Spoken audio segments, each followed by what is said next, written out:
people will want to challenge the West supremacy for all sorts of reasons, and they're doing it right now.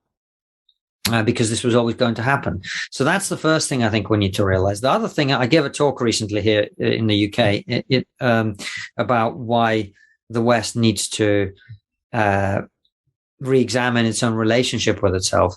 And I quoted a man who he actually wasn't the ambassador to the Soviet Union, but he worked in the American embassy to the Soviet Union, a man called George Kennan. And he was basically the architect of the Western policy of containment of the Soviet Union. And one of the things he said, he wrote something called The Long Telegram, which I really invite everybody to read. And in it, he talked about the fact that the greatest threat to the West is that we become like the enemy we're fighting.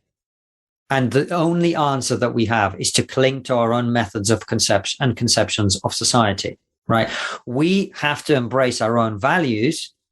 Otherwise, we will become like the very people who oppose us.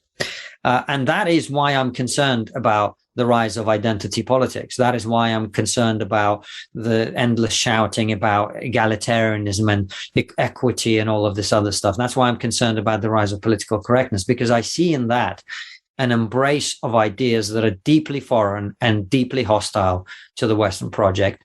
It is not what America was built on. It is not what Britain was built on. The idea of equality of outcome is not something that Britain or America have ever embraced, and is not something that they should ever embrace, because it doesn't work. Because in every country that has tried communism, which is what equality of outcome actually means, the outcome hasn't been a brilliant utopia for the people. What it has been is a brutal totalitarian dictatorship, mass starvation, mass murder, usually war, chaos, and death. Right? Now, if we don't want that, I think it behooves us to stay away from some of these ideas and to strengthen our own values in ourselves.